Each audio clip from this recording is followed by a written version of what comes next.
여성 시대 그거 뭐야 좌표 찍은 여자들은 얼마 전에 징역 25년이 선고가 됐습니다. 와 징역 25년은 네. 처음 봤는데 감옥갈 준비하라고 네. 1년에 감옥에서 20억 버는 거는 와 대단하다. 본 방송은 법률 방송과 함께 제작하고 있는 방송입니다. 그아 크로코다일입니다. 호아 호변입니다. 네 로블로 오늘 몇 번째죠? 오늘 8화 아닌가요? 벌써 8화가 됐습니다. 오늘은 머지 포인트라는 할인 어플리케이션에 대한 이야기를 좀 해볼 건데요. 이게 좀 얘기가 재밌습니다. 이게.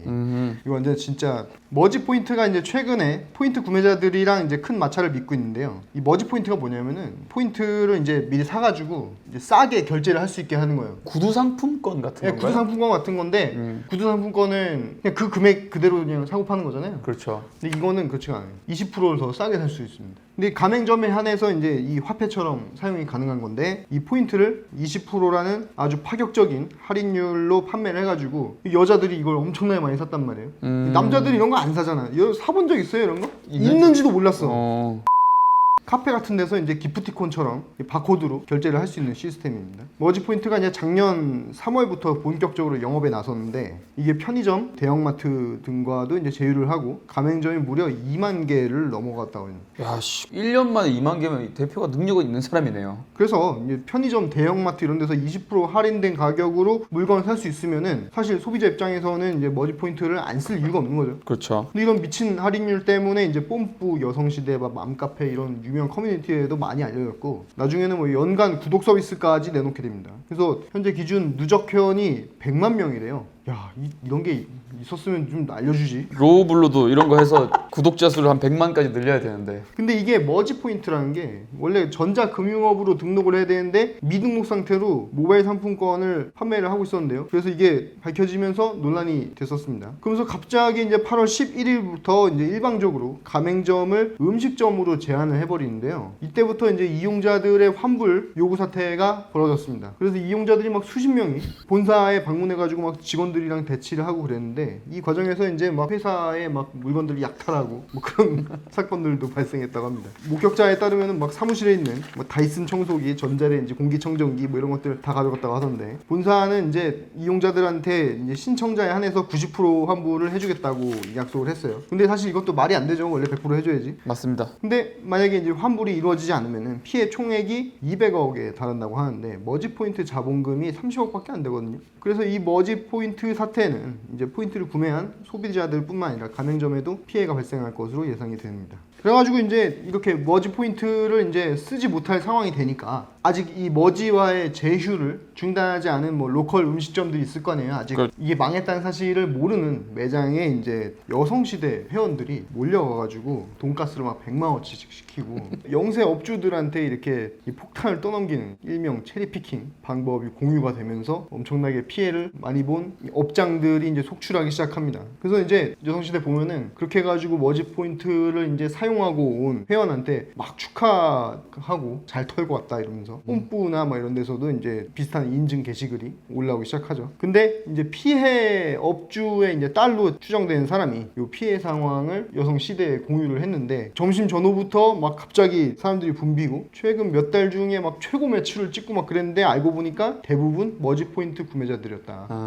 처음에 장사가 잘 돼가지고 좋아하다가 나중에 이게 자기들이 이제 폭탄을 떠하는 걸 깨닫고 뭐 병원에 실려가게 됐다. 뭐 이런 일이 있더라고요. 가슴 아픈 일입니다. 그래서 이게 머지 포인트가 사실상 이게 처음부터 이렇게 사기를 치려고 이렇게 한 것 같진 않아요. 그렇죠. 근데 이제 자기네들도 이제 열심히 이제 뭐 영업을 해보고 그 20%라는 게 사실상 이제 돈을 미리 끌어가지고 한두 달 정도 먼저 갖고 있다가 그거를 이자를 뭐 불리든 뭐 해가지고 이 수익을 창출하는 건데 그 과정이 이제 좀 매끄럽지 않았던 것 같아요. 근데 이게 20%는 좀 힘들어요 사실. 그렇죠. 그게 이제 돈을 한 달 정도 갖고 있는 건데 한 달 만에 수익률을 20% 이상 낼 수 있는 방법이 사실 없죠. 코인을 할 수는 없잖아. 네. 그래서 그래서 이게 전형적인 폰지 사기, 불법 다단계 금융 사기 뭐 이런 식인 거죠. 그렇죠. 근데 이제 금융 당국에서는 이제 이게 전자금융업자로 등록이 되어 있지 않기 때문에 검사를 강제할 법적 권한이 없다 이렇게 밝혔습니다. 그래서 머지플러스가 이제 보유한 자본금에 비해서 좀 무리하게 사업을 확장했다라는 평가가 있는데요. 근데 방금 전에 얘기한 것처럼 이제 전자금융업자 미등록 상태여가지고 검사를 강제할 수 없다. 그래서 금융감독원이 이거를 이제 개입을 못한다고 하는데 그러면 이 머지플러스라는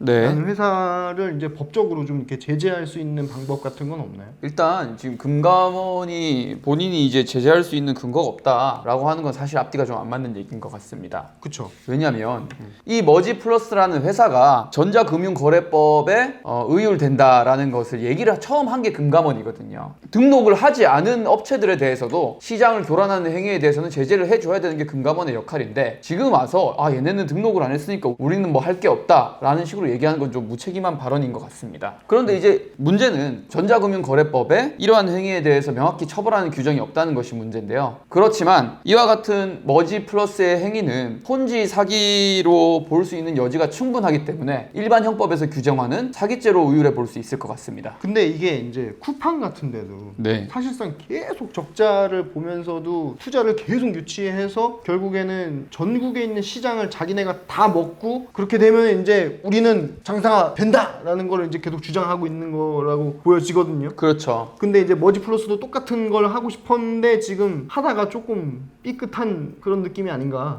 예, 맞습니다. 그래서 이게 사실상 사기라는 게 제가 네. 알기로는 그런 어떤 남들을 이렇게 속일 의도 이런 게 이제 있어야지만 이제 사기죄가 성립을 한다고 대충 알고 있거든요. 그렇습니다. 근데 지금 이 머지플러스에서 우리는 열심히 해보려고 했는데 이 자금 사정이 안 좋아져가지고 이렇게 된 것이다. 우리가 뭐 피해 회복을 위해 가지고 최선을 다하겠다 이러면은 또 안 되는 거 아니에요? 그래서 그런 말이 있잖아요. 사기랑 사업은 종이 한 장 차이다.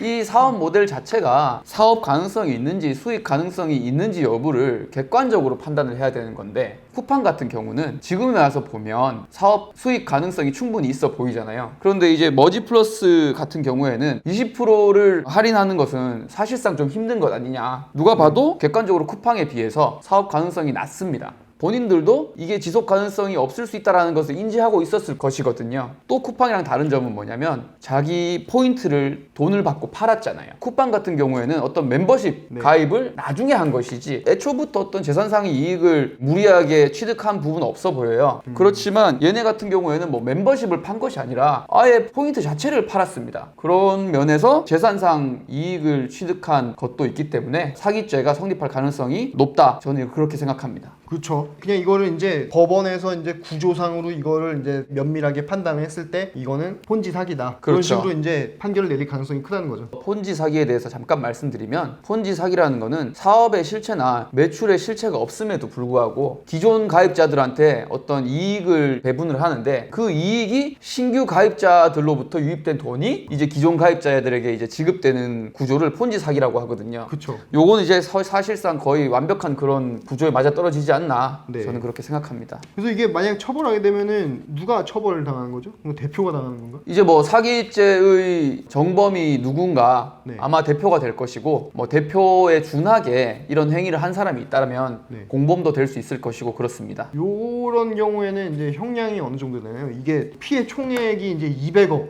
이런 식으로 되면은 형량이 어느 정도 나올까요? 만약에 징역을 간다 이러면. 네, 말씀하신 것처럼 이렇게 피해액이 큰 사기의 경우에는 특경가법이 적용이 됩니다. 특경가법은 일반 형법보다 굉장히 높은 형량을 정하고 있는데요. 뭐 예를 들어서 옵티머스 대표 같은 경우에는 네. 얼마 전에 징역 25년이 선고가 됐습니다. 우와! 징역 25년은 네. 처음 봤는데? 여기는 이제 조단위 조단이에요? 네, 조단위 피해가 있었고 사기 외에도 다른 혐의들이 있었고요. 대법원 양형 기준을 보면 300억 가량의 피해가 발생한 경우에는 11년 이상의 징역을 선고하도록 하고 있습니다. 와. 네, 우리나라 양형 기준에 있어서는 굉장히 지금 높은 형이 선고되는 추세에 있다 이렇게 말씀드릴 수 있겠습니다. 그러면은 1년에 10억 번 거네? 20억. 1년에 감옥에서 20억 버는 거네. 와, 대단하다. 그리고 이제 또 궁금한 게 이제 여성시대 예. 회원분들 머지포인트 터리를 했던 그분들이 이제 고소를 당할 수도 있네. 그 부분에 대해서는 사실 지금 변호사들의 의견이 좀 갈리고 있어요. 그런데 제 의견은 사기죄가 성립하지 않는다는 쪽에 좀 더 무게가 실리는 것 같아요. 이제 상품권을 구매한 사람 입장에서는 이 상품권이 최종적으로 이제 결제가 될지 안 될지까지 사실 고려할 의무가 없거든요. 자기가 쓴 사용처는 계약상 이 상품권을 받아주기로 실제로 제휴가 되어 있는 곳이잖아요. 그런 면에서 사실 이걸 썼다는 행위 자체만으로 사기죄가 성립하기는 좀 어려워 보입니다. 그런데 이런 사실을 좌표를 찍은 어떤 사람들은 곧 결제가 막힐 것인 걸 알면서도 그 업장에서 이 결제가 되도록 유도를 한 거잖아요. 네. 왜냐면 이 사람들은 그러면 최종적으로 이 사람한테 피해가 갈 것을 예상을 했단 말이죠. 그렇다면 민사상 불법 행위로 인한 손해배상은 성립할 가능성이 높아 보입니다. 정리해드리면 1회적으로 물건을 구매한 사람한테 사기죄를 묻기는 어렵다. 그런데 이 좌표를 찍고 이 구매를 유도한 사람한테는 불법 행위로 인한 손해배상을 청구할 수 있다. 이렇게 정리를 하겠습니다. 근데 이게 이제 요 사건 때문에 사실상 이제 여자들이 바깥에서 욕을 많이 먹고 있거든요. 아 그래요? 예. 너무 여자분들한테만 하지 마세요. 뽐뿌도 있잖아요. 아니, 그러니까 머지 포인트를 네. 쓰는 남자들은 그걸 안 써요. 아 그래요? 누가 써요? 여기서 그런 걸 쓰는 사람이 있어요? 뭐 적립 이런 것도 안 하잖아요, 사실. 그렇죠. 대부분 이제 여자들이 쓰는 건데 이걸 가지고 이제 일부 여성들의 어떤 일탈 가지고 여성들을 혐오한다 뭐 이런 식으로 또 막 들고 일어나더라고요. 그러니까요. 근데- 포인트를 쓰는 게 나쁜 건 아니잖아요. 그렇죠? 아니 근데 좀 예. 이게 사실 뭐 누가 잘못했다 뭐 이렇게 얘기할 수는 또 없는 것 같아요. 또 남의 1억보다는 내 100만 원이 더 중요하니까. 맞습니다. 내심은 진짜 거기서 막 그 싸우고 있는 거 보면은 진짜 완전 악마 새끼들 같아요, 진짜. 그거 공유해가지고. 근데 또 내가 막상 그런 입장이 된다고 생각하면은 당장 솔직히 근데 받아주는 데 가서 쓸 것 같기는 해요. 저도. 그러니까 예. 근데 막 그걸 좌표를 찍고 이런 짓까지는 안 할 것 같아요. 나는. 이게 뭐 사실은 이제 그 여자들이 잘못했다기보다는 그냥 이 폰지 사기를 한 새끼들이 잘못한 거잖아요. 맞아요. 엉뚱한 데다 이제 화살을 돌리면 안 될 것 같아요. 지금. 진짜 나쁜 거는 이 머지 플러스다. 빨리 이놈들 다 감옥으로 보내서 징역 11년 뭐 하여간 이게 참 씁쓸한 사건입니다. 어때요? 궁금증이 좀 풀리셨나요? 네. 저는 그 돈가스 100만 원치 사간 새끼 감옥 보내고 싶었는데 쉽지 않습니다. 피해를 좀 분산해야지. 한 가게에 가가지고 돈가스 80만 원치 사는 새끼가 어딨어. 아닐 수도 있어요. 저 다음 시간에는 정상수 씨. 그분 너무 매력 쩔던데. 정상수 씨가 그 방송하다가 뭐 음식 시켜 먹는데 자기 아. 집 주소가 드러났어요. 예. 그래가지고 거기로 사람들이 계속 허위로 음식을 시키는 거야. 후불로. 이거에 대해서 좀 다루려고 했거든요. 그 재밌네. 예. 근데 법률 방송에서 그거는 정말 사건이 없으면 그때 하시죠. 뭐 약간 이런 식으로 나와가지고 예. 그 허위로 이렇게 하는 놈들 감옥 보낼 수 있어요? 뭐 제가 충분히 되는 것 같아요. 그거 모아가지고 정상수 씨 우리한테 보내주세요. 그럼 내가 걔네들 다 감옥 보내줄 테니까. 그거 다 감옥 갈 준비하라고. 네. 그러니까 오늘 여기까지 하고 다음 시간에 뵙겠습니다. 그와 호박.